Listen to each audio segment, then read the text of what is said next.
5%. Manufacturing has slid to 0.6%. Unemployment is at a 45-year high. MSMEs, which are the backbone of the economy, are badly hit. Sales in the auto sector and the FMCG have slumped. Real estate is in the doldrums. Lending is sluggish. Consumer and corporate sentiment are low. And India is also reeling under global headwinds. You will be hearing a lot about this in the next 2 days. What are the causes and the course corrections?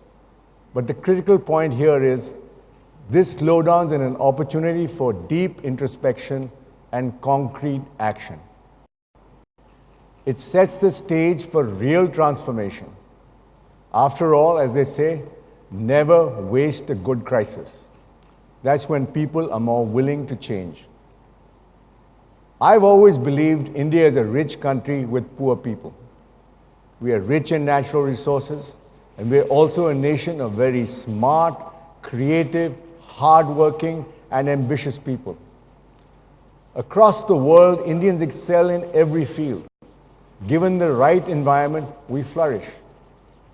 How is it then people with the same education and same background wilt in their own country instead of blossoming? We must ask ourselves this question. We are fortunate to have a young population whose average age will be 29 by next year, making us the youngest nation on the planet. What do we need to do to release this great energy which lies sorely underutilized? Energy that creates wealth for the individual and for the nation. What is it in our environment that prevents us from realizing our full potential? Ladies and gentlemen, my answer is simple. It's our government and our political class. And this does not apply to any particular party or regime. This is a problem that has plagued us for several decades. Which is not to say that I don't believe in our parliamentary democracy. Far from it. I believe that for all its faults, it is the only way India can be governed. The regional and ethnic aspirations of our diverse country be accommodated. However, over the 73 years since independence, barring a few periods, we have seen rampant populism, self-serving appeasement, irrational economic policies, and just plain bad leadership. This has resulted in an economy riddled with contradictions and bedeviled by entrenched vested interests. It has also a society that is often at war with itself in the name of caste, creed, or religion. To change all this is a Herculean task. In a fortunate confluence of history, we have the right man in the right place. He can fix things if he wants to. He is the supreme leader of the party and his government. We know that he has the courage to take bold decisions. He's willing to go to places where other politicians fear to venture. Look at what the Swachh Bharat Abhiyan has achieved. India could declare itself open defecation free by the end of this year. He's a visionary, he's a doer, he's a master communicator. He wants to change India whether you like it or not. The person I'm talking about, of course, is none other than Prime Minister Narendra Modi. In 44 years in journalism, I haven't seen a leader like him. Let me at this point quote to you an academician, Bhanu Pratap Mehta, a person who is no admirer of Modi, but he has caught the essence of the Modi phenomenon. And he writes, and listen to this carefully, even his staunchest critics have to acknowledge that he has made himself an inescapable figure.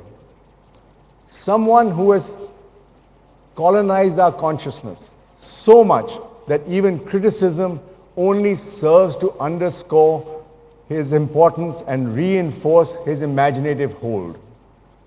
His triumph is not what he does, it is that he is the focal point of everything we do.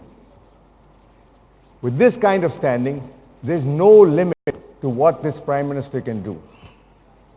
And I'm glad to see that the Prime Minister recognized the problem that it is the government. In his Independence Day speech, he said, and I quote, "I repeatedly exhort my officials that after so many years of independence, can we not do something about cutting down red tape and reducing the involvement of the government in the daily life of the common man?" Now all he has to do is walk the talk. Here are my two humble suggestions how this can be done. Firstly, any economic policy must be within an ideological framework.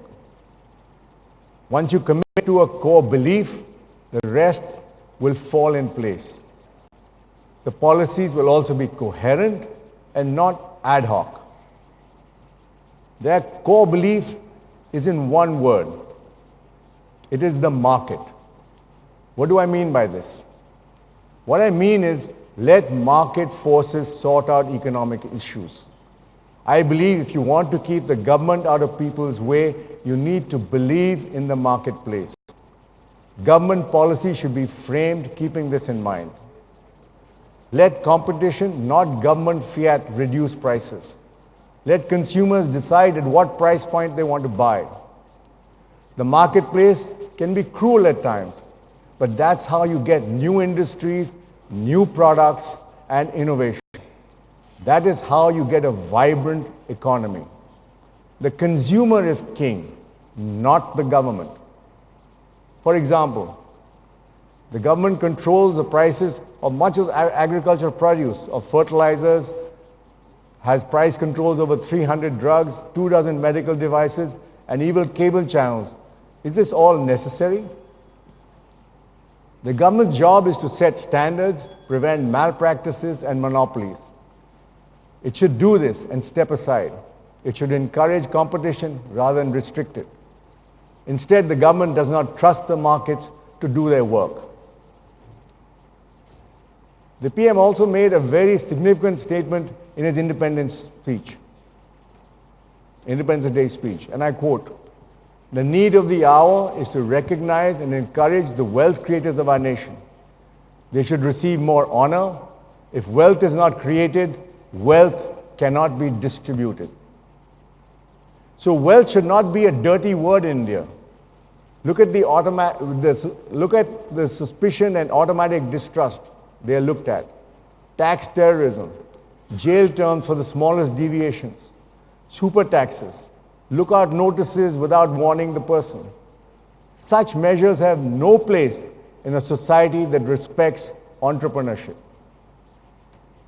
If this change in mindset percolates down the government system, it will probably lead to the unleashing of animal spirits that the government so desperately wants to revive.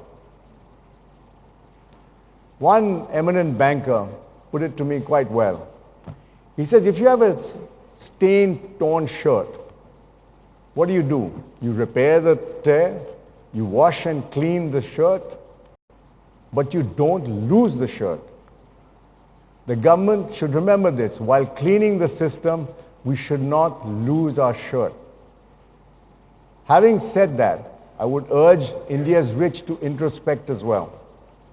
We are drowning in stories of corruption, crony capitalism, NPAs, and willful defaulters. With great freedom comes great responsibility. We cannot argue for a free market if the very idea of the market is distorted by malpractices. I would also urge everyone to remember what is perhaps the most shameful statistic in India. The top 1% of this country owns more than 50% of its wealth. Such consolidation of wealth is not only obscene, it is also myopic. If prosperity is not passed on, it can only result in a stagnant and unhealthy economy. We cannot speak of India's demographic dividend, but refuse to pay the dividend. My second suggestion is that if you want to minimize government intervention, you have to begin at home. That is, reduce the number of ministries in the central government and in the state governments. As they say in Hindi, na rahegi baans, na bajegi bansuri. We have at the moment 51 ministries, 53 departments, and 83 commissions in India. In comparison, the UK has 21 ministries, and the US has 15 executive departments, which are the equivalent of their ministries. So you can see how overloaded we are. Now with reforms replacing the license Raj, most ministries have lost their reason to exist. Several ministries just oversee entities that are supposed to be autonomous, like SAIL, Air India, Coal India, Doordarshan, ONGC, and so on. Is this all necessary? Over a decade ago, India Today commissioned a renowned economist, Vivek Debroy, on this issue. And I don't think things have changed that much. He came to the conclusion that India needs only 12 ministries among them. Among them are the PMO, Internal Affairs, Rural, Home Energy, Finance, Social Justice, Commerce and Industry, and Environment. I suspect many of these ministries exist because they are handed over as rewards to loyalists for winning an election. With the Prime Minister's dominance over his party, I don't think this compulsion really exists for him. To be fair, this government has made a concerted effort through technology and close monitoring to ensure that welfare benefits reach the entitled with minimum pilferage. However, during the NDA's first term, I must say, the number of central government employees has increased by 500,000. These may be right people in the right places, but what about the others? If you want minimum government, you must have less bureaucrats. Connected to this is the role of public sector undertakings. Prime Minister Modi has often said, a government has no business being in business. Sadly, the government is very much in business. The Modi government has dismantled many Nehruvian concepts. Even the Nehru jacket has been replaced by the Modi kurta. However, the one they have not only kept alive but also allowed to flourish is what Pandit Nehru called the temples of India. These are the public sector undertakings. Many of them are now temples of doom. There are 257 operational central PSUs, out of which 71 are loss-making. They made annual losses of over rupees 30,000 crores as on March 2018. This amount can provide midday meals to over 120 million children for 3 years. Worse are the state PSUs. Of the 1,308 public sector enterprises, only 989 are working, and the quantum loss occurred by them annually is 1 lakh crore, which is a little more than the total amount India spends on education. PSU banks are another sordid story. In the last 2 years, the government has recapitalized them to the extent of 2.7 lakh crores. This sum is sufficient to pay the wages of 250 million Manrega workers for 4 years. In any market economy, such losses in PSUs and PSUs should be borne by shareholders who have chosen to invest in them. But in our country, it's the taxpayers who bear the cost, even though they have no say in these decisions. It's your money and my money which is used to pay for the follies of bankers and their cohorts. It's a colossal waste of the nation's wealth. This money could be better used for providing welfare to the needy and for building world-class infrastructure. The government at all levels has to get out of the business of running a business. It must realize that continued control of businesses will mean the kiss of death for them. I believe if these two things don't change in India, I believe that we will not make much of a difference. We will keep blundering on the way we have for the last so many decades. I think the Prime Minister needs to display the same audacity and foresight in his economic decisions as he has in his political ones. The abrogation of Article 370, which took away the special status of Jammu and Kashmir, was one such bold move recently. It has changed the conversation about Kashmir. We now talk about taking over POK. The Kashmir chapter is closed as far as Pakistan is concerned. Our neighbor is running from pillar to post, trying to get support for its claim, but in vain. This is a triumph for Prime Minister Modi's personalized, agile global diplomacy. He's got even major Islamic countries supporting India's action.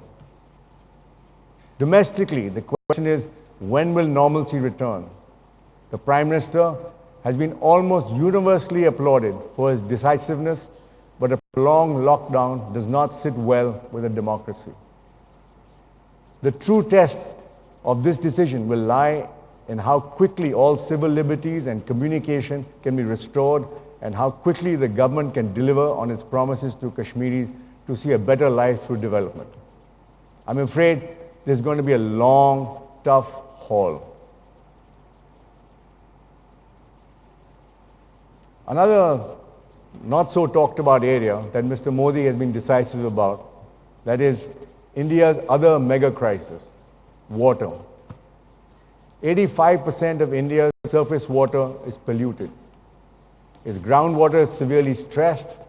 Many of rural India reel under drought, and 20 cities, including Delhi, are slated to run out of water by 2020. That is by next year. This crisis is not new. It has been building up for years, but the government is not passing the buck.